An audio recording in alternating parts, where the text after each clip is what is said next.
Hey everyone, I wanted to welcome you to another segment of my podcast and YouTube video series. Today we'll be speaking to Susie, or how do you like to be called? Susan, either Susan. one. Yeah. And so I'm so excited because I've been talking to her a lot online and I just love her personality. She's so vibrant and obviously gorgeous. And so I want you guys to be inspired by her energy. I want you guys to feel her passion. And so let's get on with it. So Susan, do you mind introducing yourself, telling us a little bit about yourself? Yeah, of course. Thank you so much for having me, and you're so kind. But I am health, fitness, and confident coach for young females. So females from age of 20 to 30, and I focus on helping them realize how beautiful and gorgeous they are, where they stand, so that way the whole weight loss process, the journey becomes so much more easier and easy to like achieve their goals. And knowing in this society, especially being a female, you're constantly being judged for who you are. You compare yourself with other individuals saying, oh, she's this, she's that. And I want to come and help women realize that they're beautiful just the way they are, and they just gotta accept the process, and they'll get to where they want to be. If they do accept the process, then it'll just be easier. So I focus on health and wellness, weight loss, and self-confidence, self-respect as well. Amazing. That sounds like something that's definitely really, really needed in this world. There's so much stuff in the media about how we're imperfect the way we are, and I'm so glad that you're doing this. I'm just wondering, why did you choose the age group 20 to 30? Like, why specifically that age group? It's because like obviously I guess I'm pretty sure you're in Instagram as well, and so am I. And seeing there's so many fitness like models and everybody showing how you can have six pack abs and this and that and everything. And to be honest, I'm not trying to bash on anybody, but it's just not realistic, you know. Certain things it's like photoshopped at the angle you take pictures with and everything. And like I feel like people who are being hampered are young women, because like we're vulnerable to accept what we see in the media. And also what I believe is that like even if you plant a tree, you're going to have to water it every single day, right, for it to grow. So I want to focus on young females so that way I can change their mentality and mindset. So one day they're going to become a mom. And when they do become a mom, they can like show their kids the right pathway, just like my mom did. And I just want to start with like the young generation, young foundation, so we can change the society slowly, like the future generation as well. That's why I'm mainly focusing on young females. That makes sense. That makes absolute sense. I know that when I turned 21, there was so much pressure for me to look a certain way. And I just moved to Canada. Everyone around me was white. Like they looked beautiful in a different way. I felt I was different. I felt like I was ugly, blah, blah, blah. There's so much going on. And the way I kind of did it for myself was I started doing yoga. And Yeah. that really helped me accept myself the way I am, just the way I am, Asian girl, like the tall, skinny, whatever it might be, right? Yes, of Do you course. kind of incorporate exercise into your regimen at all, or?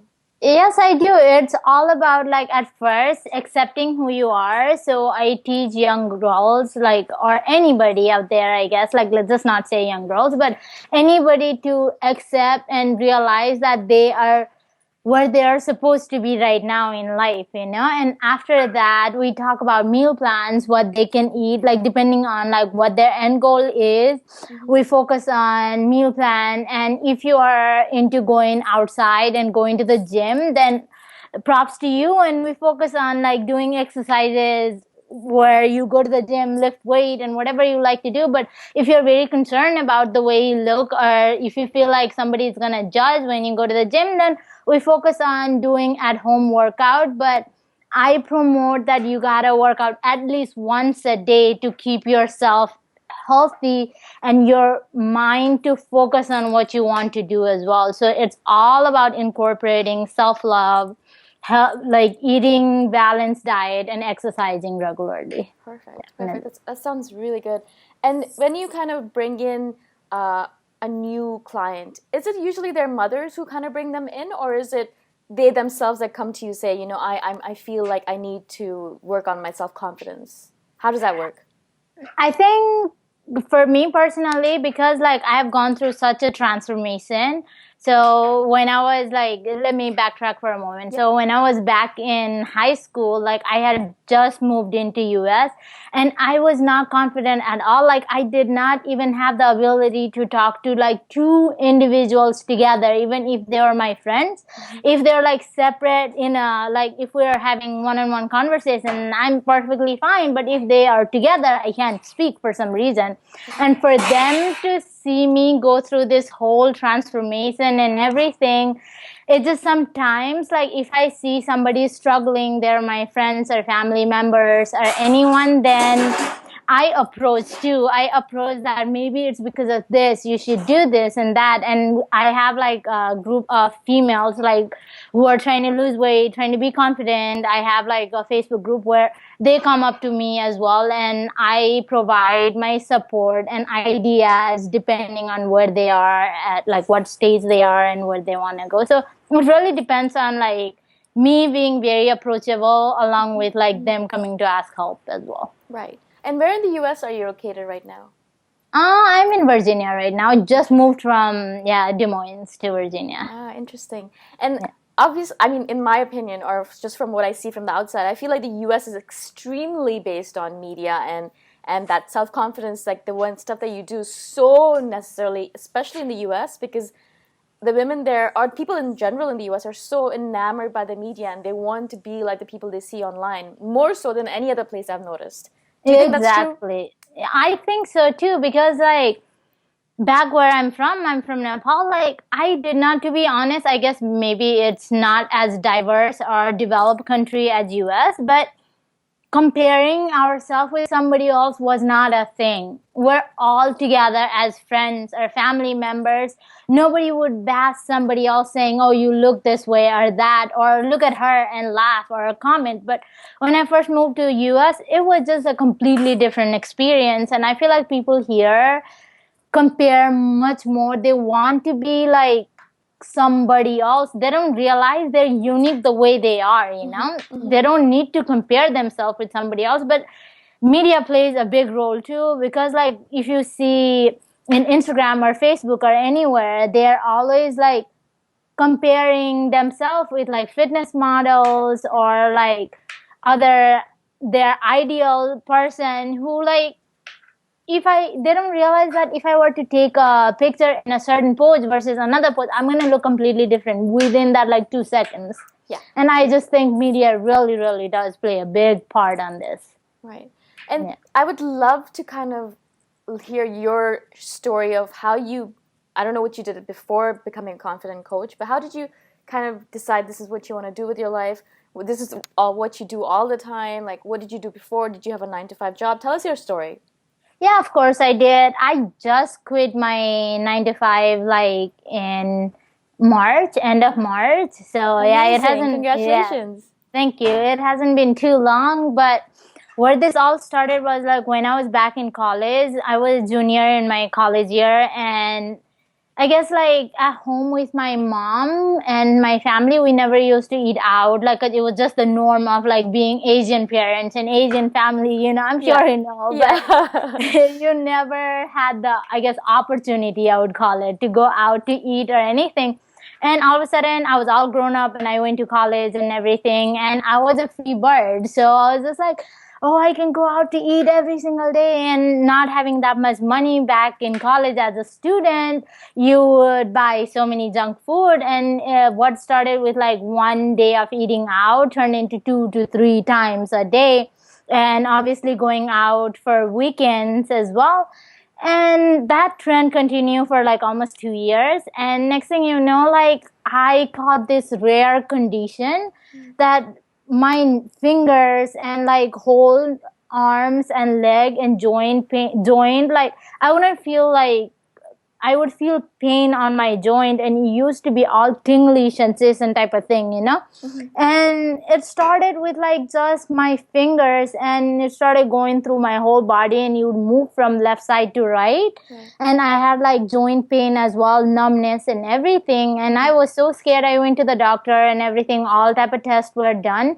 But then the doctor told me that there was no such thing. There was nothing wrong with me, and you're probably just in my head. Oh, that's so Yeah. odd. I feel like anyways, okay, go on. Yeah, and then he was just like, you're so young, you are 21, 22, and you are not overweight or anything. So your results, they all came out clear, negative. You don't have any cholesterol or high blood pressure or diabetes or anything. And they also did x-ray as well, but they said there's nothing wrong with me. They couldn't figure out what it was, and he was just like, maybe it's just you're thinking too much, and maybe it's just in your head. And I was just like, I can't live with this, because sometimes I couldn't even hold a pen in my hand. Oh So I'm my like, God. Yeah. I can't live with this condition. So I started doing research, and after a couple days, I completely cut off all the junk food, like completely cold turkey. And I stopped drinking as well. And I started eating whole food, and I started exercising daily. And like from then on, like it continued for a month or two, then I was completely able to reverse my condition. Wow. Now I don't have anything. And then because of exercise and whole food, I started gaining confidence as well. And I knew that I had to share this message with other people, because I want to stop the trend of like catching diseases before it even happens, Right. Yeah. Exactly. So, and then when I moved to Des Moines, I had like groups of people who I used to take to the gym when we used to work out together.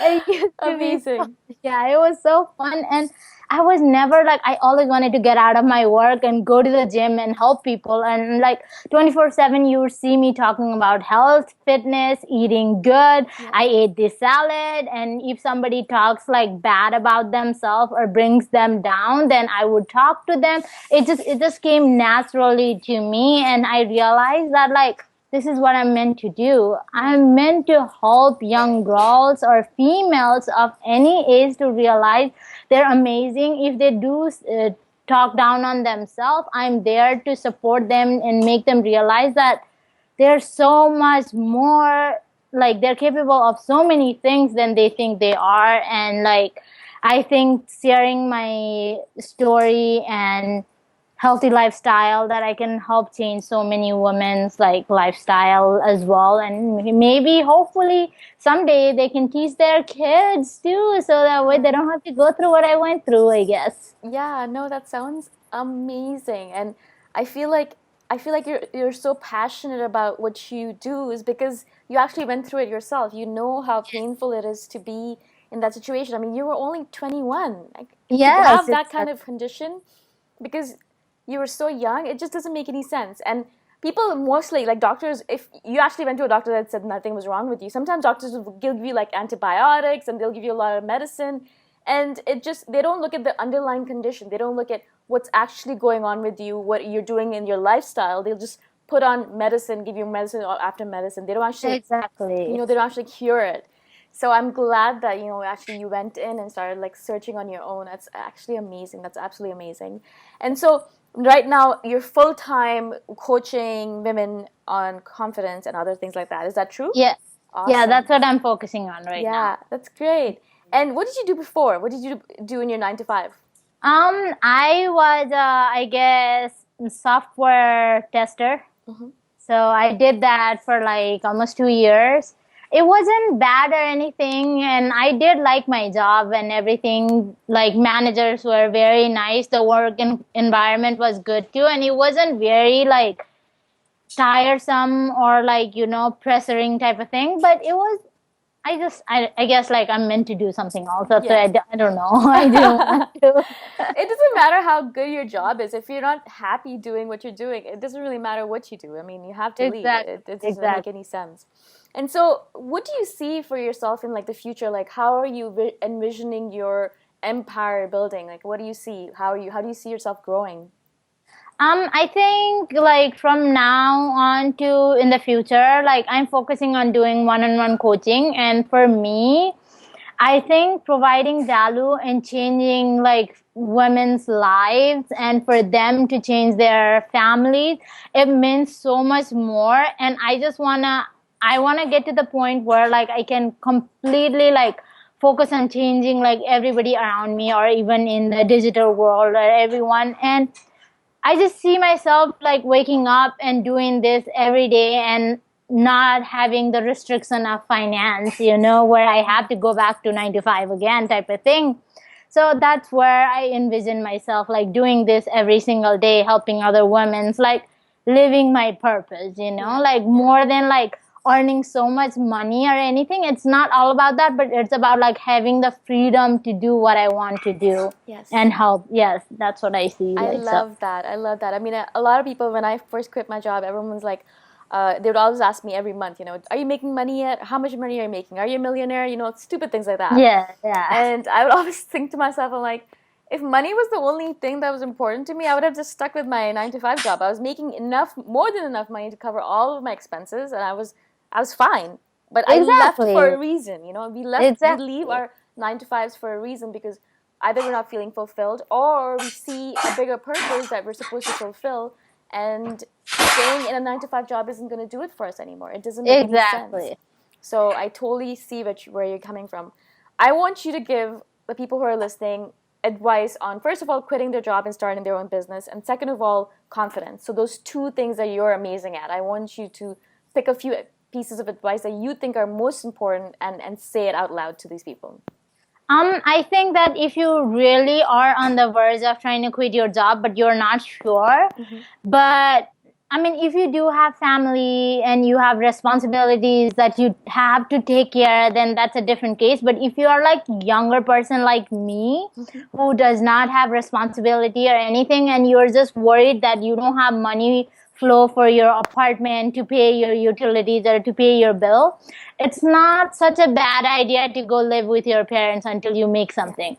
It's you'll be amazed at like how much you can save. Like you think they're not gonna understand, but they will actually do understand. And for somebody who has family members and they have like loved one to take care of, then I guess separate out just a little chunk, maybe like 10% of your income, and put it as like, this is gonna be my go-to when I quit my job, and have like certain time frame, like at this date, no matter what happens, I'm going to quit, and focus on making that your goal. So that way it'll come true. Like whatever you put your mind to, it's going to come true, Yeah. And being confident on what you do is, nobody is 100% fearless. Like I'm going to tell you, I am terrified and scared of doing what I need to do or what I'm doing right now. But I realize is that like if I don't do it, then I'm never gonna know. I'm never gonna experience. If I don't go out there and help females, then they're not gonna know who I am. I'm not gonna be able to change the world. So every day, though I have that fear in mind, I keep pushing. And I think people need to do that. I think people need to like march forward, though they have this fear, and they should not worry about like whether if it's going to be an amazing result at the end or not, because either you succeed or you learn. There's no such thing as failure. So you got to just keep doing, keep at it, and something will work out eventually, I think. Totally agree. I absolutely agree with everything that you've said. And for the last thing, like, how can people find you and your coaching services online? Do you have a website that you could share, or like a social media network? Yeah, I am very active on my Facebook group. You can come join me at like thebalancercommunity.co. Okay. Or yeah, you can find me there, ask me as many questions as you like, and I'm always there supporting like my group members. Or if you want to check out my website, then it's fitbodyandhealthbalance.com. But I would love for you to come join my group, because that's where I'm most active. Perfect. That sounds awesome. Thank you so much, Susan, for joining us. And I just, like I said, I love your energy, and I'm so grateful that you're doing this, because this is something that's so needed in this world. There's so many women who hate themselves, they dislike themselves as they are. And this message that you have, that we're all perfect as we are. That's so important. So I'm so grateful. Thank you so much for Thank taking you. the time to talk to us. And I'll talk to you guys soon. Thank you so much, you guys, for joining me. And I'll talk to you guys in the next podcast with my next guest. Bye for now. All right. Thank you so much. Bye.